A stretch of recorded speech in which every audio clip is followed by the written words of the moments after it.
while I was looking into curvature math and looking into stuff like this, I came across an interesting word problem, which ironically enough absolutely nullifies the entire Ball Earth thesis.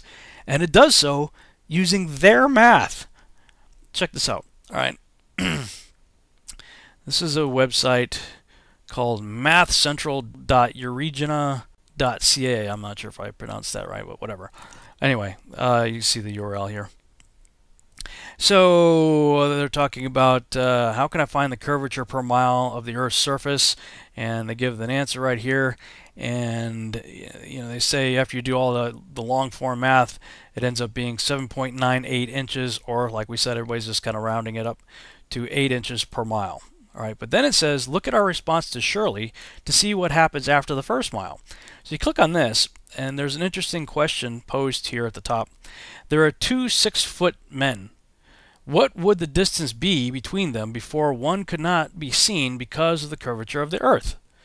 And this is apparently this person, Shirley, had a grandson who was stationed in Baghdad, Iraq, who was asking the question. And he goes to explain, it's 8 inches per mile, blah, blah, blah, but it's not, 6 feet is 72 inches. So 8 times 9 would be 72. So you might be thinking, well, it's 9 miles. The dude would have to be 9 miles away for a 6-foot person to be obscured at 8 inches per mile. Well, no, it's not a slant. It's a curved. It's a ball. So you can't just, multiply 8 times the miles. And when they go through all the Pythagorean theorem and blah, blah, blah, blah, blah, you end up with 3 miles as your answer. Okay? So at 3 miles now, and we'll go back to our chart here, assuming your eye level is at the ground, 3 miles, 6 foot is obscured. Now this is what's interesting, and I'll create a little animation here for you to be able to visualize what I'm thinking here. And I'll let you think this through with me. Okay, let's just imagine our world as a beach ball.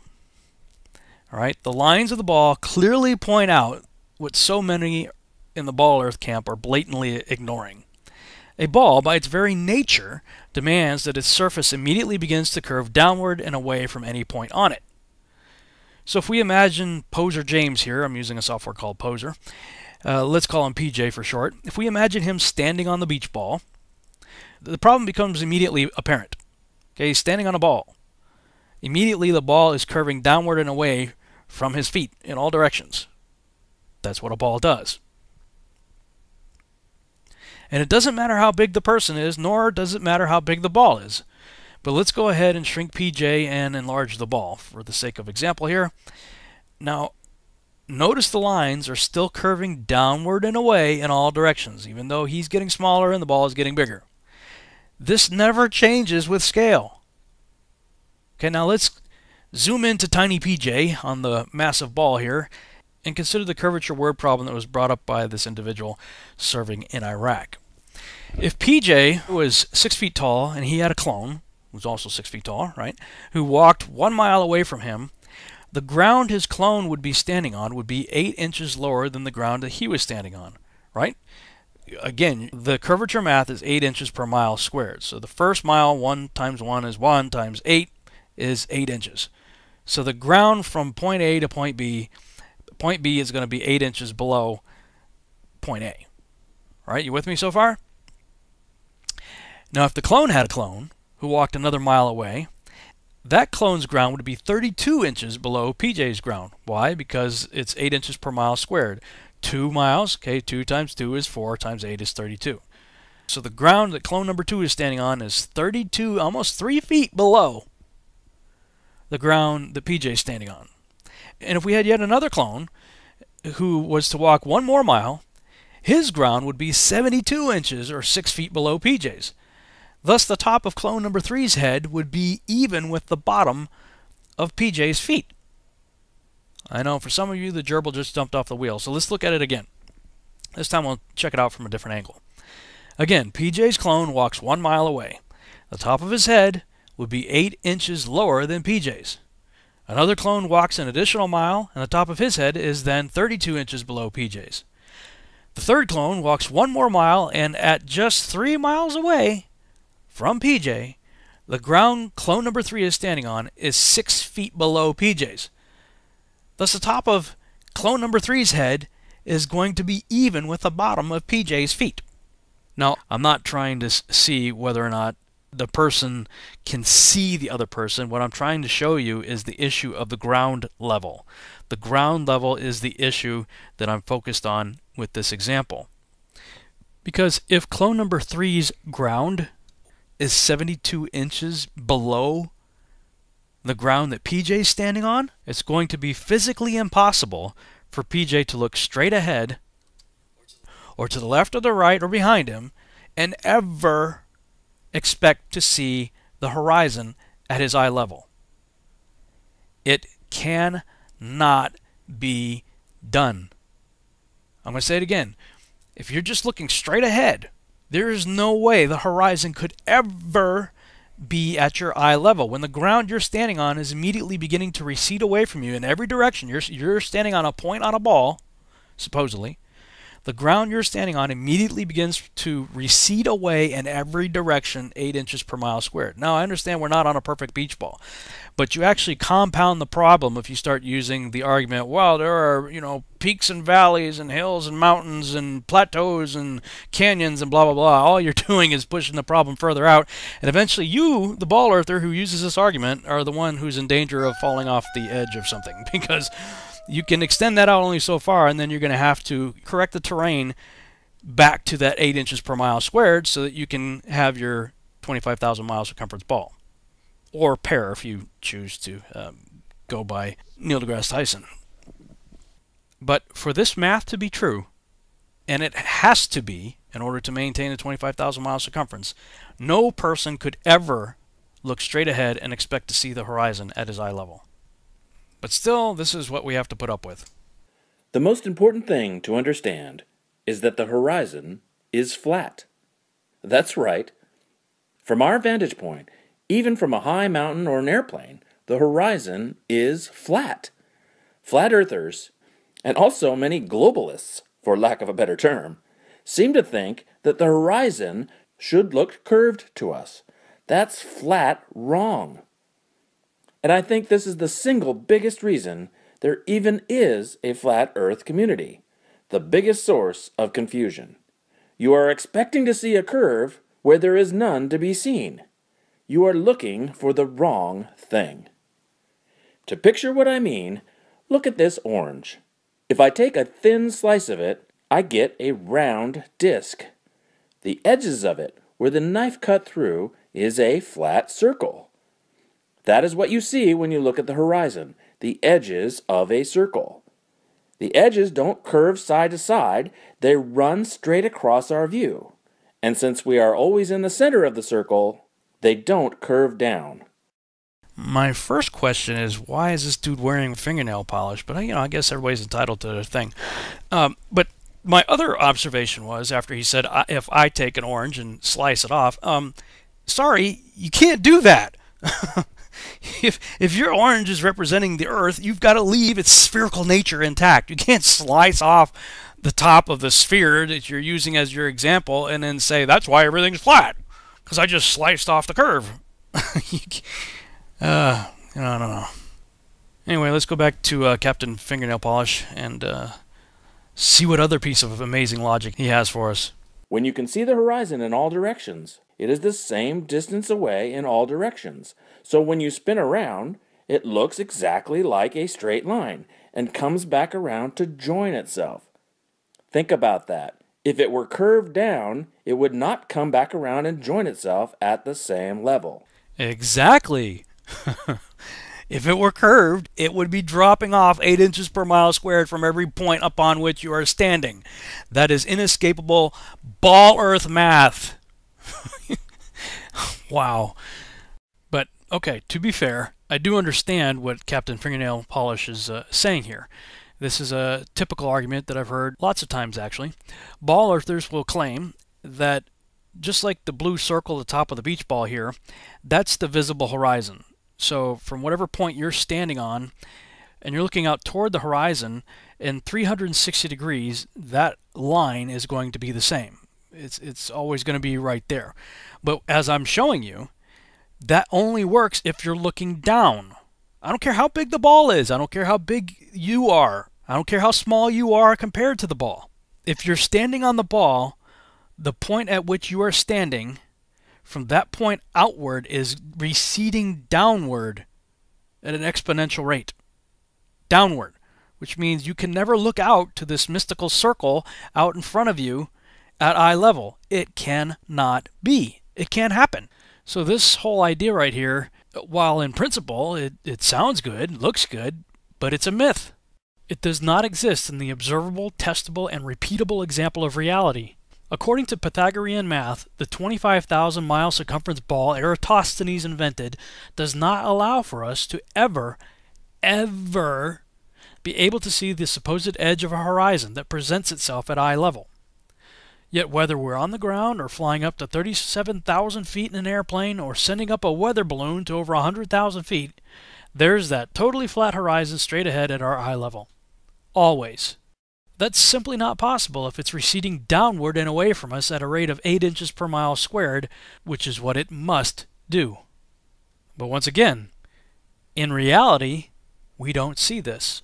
Therefore, this whole idea that's depicted here and that was depicted with the slicing of the orange, that whole idea is a myth. It doesn't exist in reality unless you're looking downward, which I don't know about you, but I don't go around in my everyday life looking at the ground. I stand straight up and I look straight out, and there's the horizon at my eye level. Not possible with Pythagorean math on Eratosthenes' ball.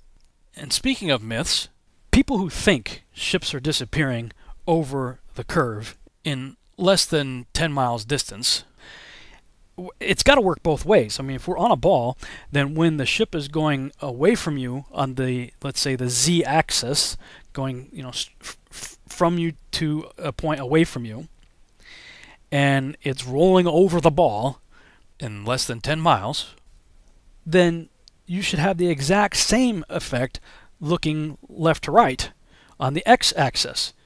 You should be seeing ships rolling up to the top of the ball and rolling down on the lateral x-axis.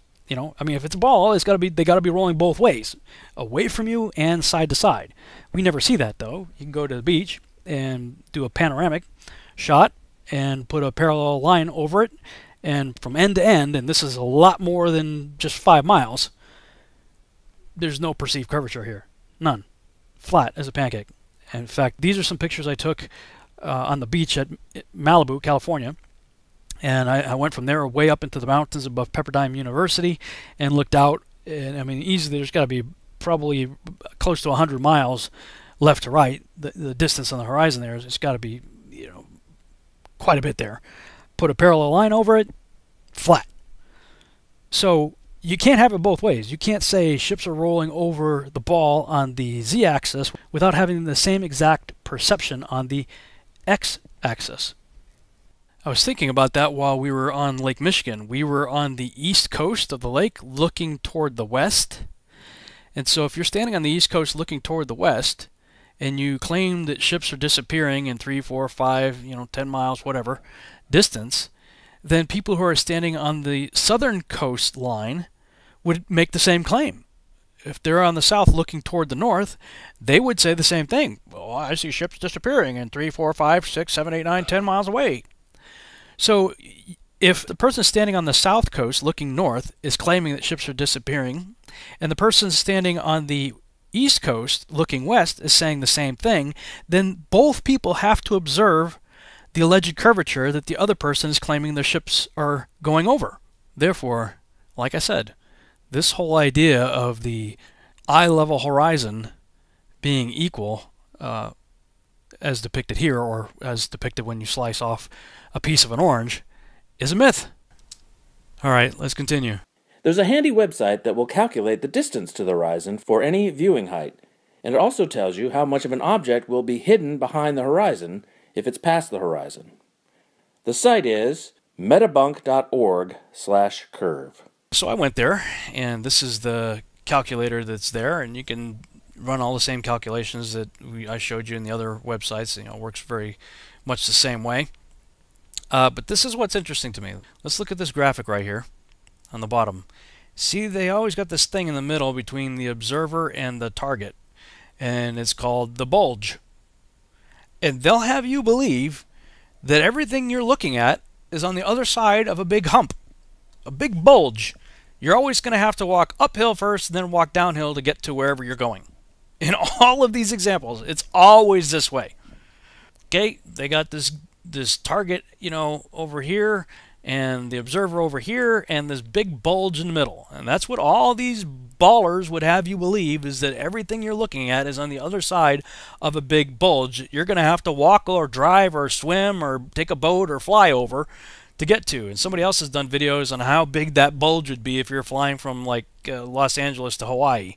I mean, it gets quite absurd when you start putting it into these terms. But let me just simplify all of this for you and bring PJ back into the picture. Now he's standing on top of the ball, right? But I'm going to slide him over to the observation point here.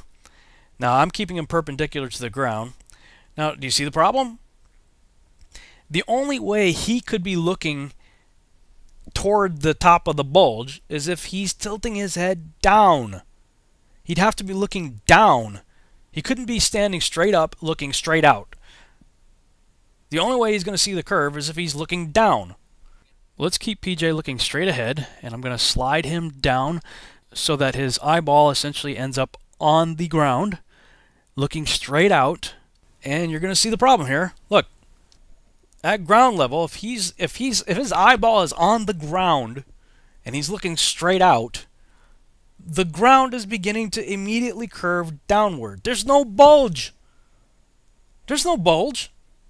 Balls, it don't work that way if you're standing perpendicular on top of it and any point on the ball. But yet every single curvature chart you're going to find is going to show this same kind of nonsense, where they either have the observer or the target at ridiculous angles, or they're forcing the observer to look downward, such as in this example. But there's also plenty of others that depict essentially the same thing. In fact, if you go back to the Channel 57 ABC News Report Skyline Skepticism, the Lake Michigan Mirage, you remember the weatherman said, after this newscast, you can see the time lapse, a short lecture by Dr. Rennie, and how you can calculate how far you can see to the horizon based on your location. Reporting live, I'm Chief Meteorologist Tom Coombs. So let's check that out. Here on the website, scroll down, and he's got this link right here. How far away is the horizon? If you click on that, it takes you to this page right here, from Discover magazine, I guess. How far away is the horizon from Bad Astronomy? That's properly labeled, I think. Bad Astronomy. It could also be Bad Geometry. So they've got this picture right here, you know, to help you figure out the Earth's curvature. You got your little man here, in this case standing perpendicular to the ground, but he's looking down. He's not looking straight out, he's looking down. They always depict it that way. In fact, if we go to this other one here, Earth Curve Calculator, a lot of people like to use this one. This is the way it looks today. But I'm going to tell you that's not the way it has always looked.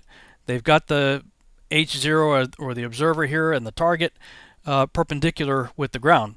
But this is a recent change to the website. This is the way they used to depict it. They used to have H0 and H1 straight up and down instead of perpendicular with the green line representing the globe. Here's a meme I created back on January 16th, and I posted it on Facebook. You see the problem here? Look at this. Look at this graphic. Look at the way they have H0 and H1. See the angles? See the problem? That would mean that the person on H1 and the target are leaning inward, which means they're not standing perpendicular to the ground. They're leaning inward. I posted this meme on Facebook, and as I was making this video and getting ready to use this example right here, guess what? Okay, I posted this January 16th, and here it is February 2nd, and I go to this website and it's changed. So just to prove that they did this, you know, somebody must have showed them the meme or saw something that, you know, either myself or somebody else was pointing out to mock this graphic. So they changed it. And here's the proof. You go back to the Wayback Machine, go back to October of last year, and what do you know? There's the original one. That was just, a few months ago that they changed, because they know that we're on to their game here. They know that what they're putting out is crap, but at least they're consistent. They're doing the same thing everybody else is doing. So let's go back to this other one from Metabunk. Now I'm going to enlarge this graphic and orient it so that PJ is standing straight up and down again, and lower him so that he's within the observer square. Now this is what they're saying. This is the observer looking toward the horizon. But unlike their example here, where they're forcing the observer to look downward toward the horizon, my observer is in their little square looking straight out. And from the feet of my observer, the ground is curving downward, just like it would do in real life if we're standing on a ball. For those of you who are interested in doing so, here's a simple test, and it doesn't require that you be a Freemason, a Luciferian, a Nazi, an occultist, or an atheist. You don't even need to have a college education or a lot of money. What you need to do is get a long pole that would facilitate putting something up to your eye level. In this case, I've got like a 4x4 with a plank of wood on top of it.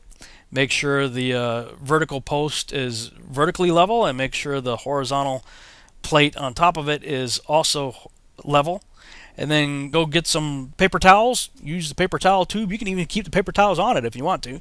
But if you have just an empty paper towel tube, you can set on, tape to the top of it, and then stand behind it such that your eyeball is looking right through it. And then just look straight ahead through this forced experiment right here that keeps everything looking straight. And I would suggest you do this at a beach somewhere, so you don't have to deal with the topography of the land. You're going to know that there aren't any peaks and valleys, mountains and canyons or whatever on the ocean. You're going to have a straight, flat horizon. And if you do this, you're going to see the horizon is going to be right there. It's going to be right as you're looking through that tiny little field of view through that paper towel tube. You're going to see the horizon is going to be at eye level. And yet we've just shown you that that is physically impossible. That cannot happen. The ground has to be dropping away from you, receding downward in every direction from the point at which you're standing. That's the way it works on a ball. That's the way the ball earth math works.